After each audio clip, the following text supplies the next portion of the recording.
शिवाय नमस्तुभ्यम। आप सभी भक्तों को सादर प्रणाम। आप सभी भक्तों का दिन मंगलमय हो। भगवान शिव माँ गौरी की कृपा सदा सर्वदा आप सभी के जीवन पर बनी रहे। भक्तों, आज की इस वीडियो में आप श्रवण करेंगे गुरु प्रदोष व्रत कथा। प्रदोषो रजनी मुखम के अनुसार सायंकाल के बाद और रात्रि आने के पूर्व दोनों के बीच का जो समय है उसे प्रदोष कहते हैं। व्रत करने वाले को उसी समय भगवान शंकर का पूजन करना चाहिए। प्रदोष व्रत करने वाले को त्रयोदशी के दिन भर भोजन नहीं करना चाहिए। शाम के समय जब सूर्यास्त में 3 घड़ी का समय शेष रह जाए तब स्नान आदि कर्मों से निवृत्त होकर श्वेत वस्त्र धारण करके तत्पश्चात संध्या वंदन करने के बाद शिव जी का पूजन प्रारंभ करें। पूजा के स्थान को स्वच्छ जल से धोकर महामंडप बनाएं। वहां 5 रंगों के पुष्पों से पद्म पुष्प की आकृति बनाकर कुश का आसन बिछाएं। आसन पर पूर्वाभिमुख होकर बैठें। इसके बाद भगवान महेश्वर का ध्यान करें। करोड़ों चंद्रमा के समान कांतिवान त्रिनेत्रधारी, मस्तक पर चंद्रमा का आभूषण धारण करने वाले, पिंगल वर्ण के जटाजूटधारी, नीलकंठ तथा अनेक रुद्राक्ष मालाओं से सुशोभित, वरदहस्त त्रिशूलधारी, नागों के कुंडल पहने, व्याक चम्र धारण किए हुए, रत्न जड़ित सिंहासन पर विराजमान शिव जी का ध्यान करना चाहिए। प्रातः स्नान आदि कार्य से निवृत्त होकर रंगीन वस्त्रों से मंडप बनावे। फिर उस मंडप में शिव पार्वती की प्रतिमा स्थापित करके विधिवत पूजन करें। तदंतर शिव पार्वती के उद्देश्य से खीर से अग्नि में हवन करना चाहिए। हवन करते समय ओम उमा सहित शिवाय नमः मंत्र से 108 बार आहुति देनी चाहिए। इस प्रकार ओम नमः शिवाय के उच्चारण के शंकर जी के निमित्त आहुति प्रदान करें। हवन के अंत में किसी धार्मिक व्यक्ति को सामर्थ्य के अनुसार दान देना चाहिए। ऐसा करने के बाद ब्राह्मण को भोजन दक्षिणा से संतुष्ट करना चाहिए। व्रत पूर्ण हो ऐसा वाक्य ब्राह्मणों द्वारा कहलवाना चाहिए। ब्राह्मणों की आज्ञा पाकर अपने बंधु बांधवों के साथ में लेकर मन में भगवान शंकर का स्मरण करते हुए व्रती को भोजन करना चाहिए। इस प्रकार उद्यापन करने से व्रती पुत्र पौत्र आदि से युक्त तथा आरोग्य लाभ करता है। इसके अतिरिक्त वह अपने शत्रुओं पर विजय प्राप्त करता है एवं संपूर्ण पापों से मुक्त हो जाता है। ऐसा स्कंद पुराण में कहा गया है। त्रयोदशी अर्थात प्रदोष का व्रत करने वाला मनुष्य सदा सुखी रहता है। उसके संपूर्ण पापों का नाश इस व्रत से हो जाता है। इस व्रत के करने से विधवा स्त्रियों को अधर्म से ग्लानि होती है और सुहागन नारियों का सुहाग सदा अटल रहता है। बंदी कारागार से छूट जाता है। जो स्त्री पुरुष जिस कामना को लेकर इस व्रत को करते हैं उनकी सभी कामनाएं कैलाशपति शंकर पूरी करते हैं। सूत जी कहते हैं, त्रयोदशी का व्रत करने वाले को 100 गौ का दान फल प्राप्त होता है। इस व्रत को जो विधि विधान और तन मन धन से करता है उसके सभी दुख दूर हो जाते हैं। सभी माता बहनों को 11 त्रयोदशी या पूरे साल की 26 त्रयोदशी पूरी करने के बाद उद्यापन करना चाहिए। गुरु प्रदोष व्रत कथा। स्कंद पुराण के एक कथा के अनुसार प्राचीन काल में एक विधवा ब्राह्मणी रोज अपने पुत्र को लेकर भिक्षा मांगने जाती। ऐसे ही एक दिन जब वह भिक्षा लेकर लौट रही थी तब उसे एक अत्यंत सुंदर बालक दिखा। वह बालक उदास था और अकेला बैठा हुआ था। वह विदर्भ देश का राजकुमार धर्मगुप्त था। हालांकि ब्राह्मणी नहीं जानती थी कि वह बालक कौन है। एक युद्ध में शत्रुओं ने धर्मगुप्त के पिता को मार दिया था और उसका राज हड़प लिया था। इसके बाद उसकी माता की भी मृत्यु हो गई। ब्राह्मणी ने उस बालक को अपना लिया और अच्छे से उसका लालन पालन किया। कुछ समय बाद ब्राह्मणी दोनों बालकों के साथ देव मंदिर गई। यहीं उनकी भेंट ऋषि सांडिल्य से हुई। ऋषि ने बताया कि जो बालक मिला है वह विदर्भ देश के राजा का पुत्र है। यह सुनकर महिला उदास हो गई। महिला की उदासी को देखकर ऋषि सांडिल्य ने ब्राह्मणी को प्रदोष व्रत करने की सलाह दी। ऋषि की आज्ञा से दोनों बालकों ने भी प्रदोष व्रत शुरू कर दिया। दोनों बालक कुछ दिनों तक जब बड़े हुए तो वन में घूमने निकल गए। वहाँ उन्हें कुछ गंधर्व कन्याएं नजर आईं। ब्राह्मण बालक को तो लौट आया, और किंतु राजकुमार धर्मगुप्त अंशुमति नाम की गंधर्व कन्या पर मोहित हो गया। कन्या ने विवाह हेतु राजकुमार को अपने पिता से मिलवाने के लिए बुलाया। दूसरे दिन जब वह पुनः गंधर्व कन्या से मिलने आया तो गंधर्व कन्या के पिता को पता चला कि वह विदर्भ देश का राजकुमार है। इसके बाद भगवान शिव की आज्ञा और आशीर्वाद से गंधर्व राज ने अपनी पुत्री का विवाह राजकुमार धर्मगुप्त से करा दिया। राजकुमार धर्मगुप्त ने गंधर्व की सेना की सहायता से विदर्भ देश पर फिर से अपना शासन स्थापित कर लिया।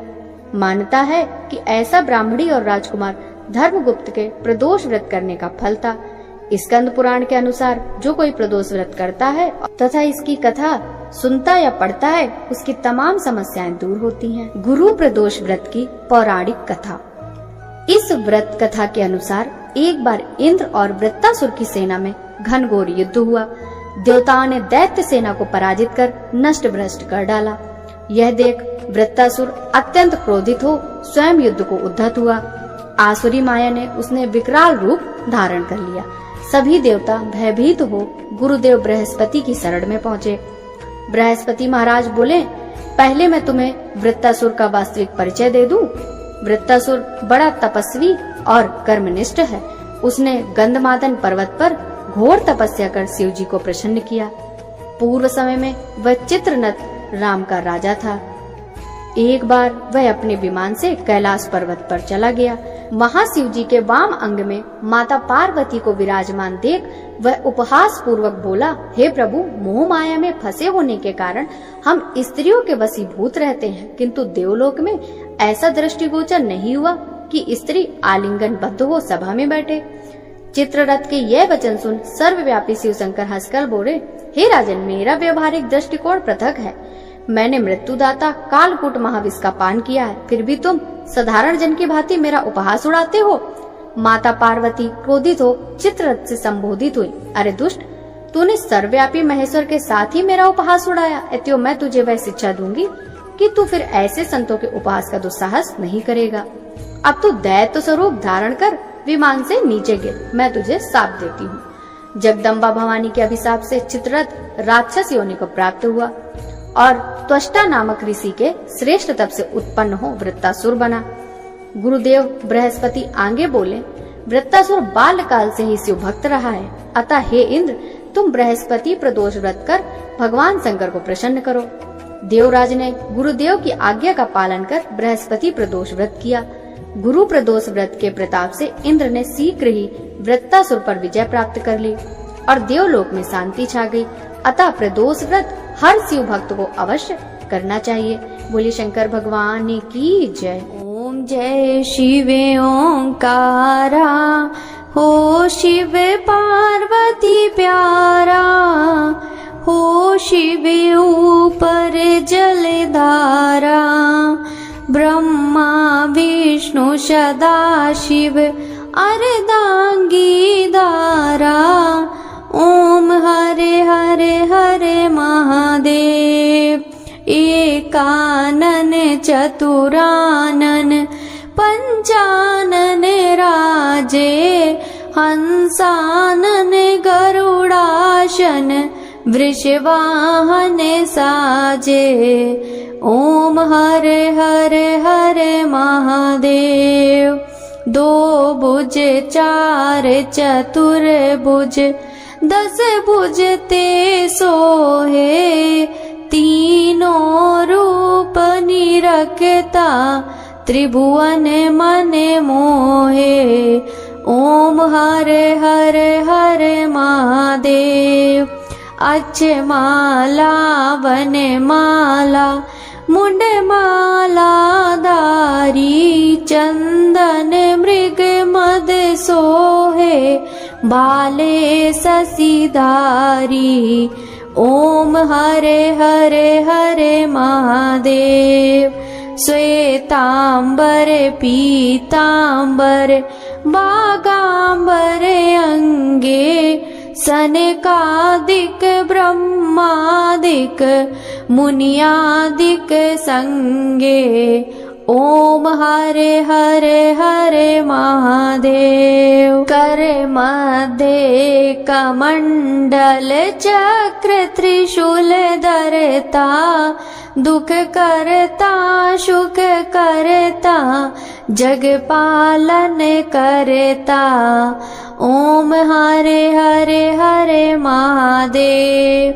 शिव जी के हाथों में कंगन, कानन में कुंडल, गले मोतियन माला, जटा में गंगा विराजे, मस्तक चंदा साजे, ओढ़ते मृग चाला। ओम हरे हरे हरे महादेव।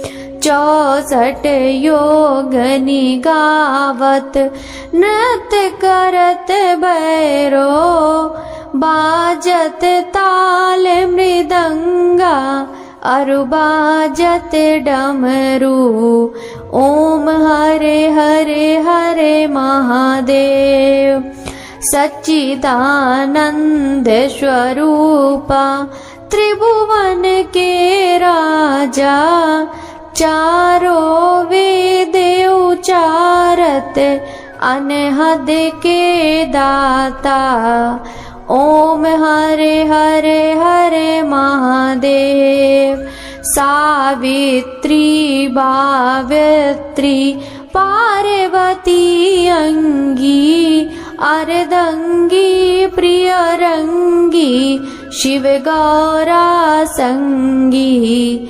ओम हरे हरे हरे महादेव। ब्रह्मा विष्णु सदा शिव, जानते अविवेका, प्रणवाक्षर दो मध्य, ये तीनों एका।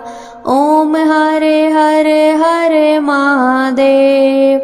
पार्वती पर्वत में विराजे, शंकर कैलासा, आके धतूर का भोजन, बसमी में वासा। ओम हरे हरे हरे महादेव। श्री काशी में विश्वनाथ विराजे, नंदी ब्रह्मचारी, नित्य उठ दर्शन पावे, महिमा तिवारी। ओम हरे हरे हरे महादेव। शिव जी की आरती जो नर गावे, कहत शिवानंद स्वामी, मन वांछित फल पावे। ओम हरे हरे हरे महादेव। ओम जय शिव ओंकारा, हो शिव पार्वती प्यारा, हो शिव ऊपर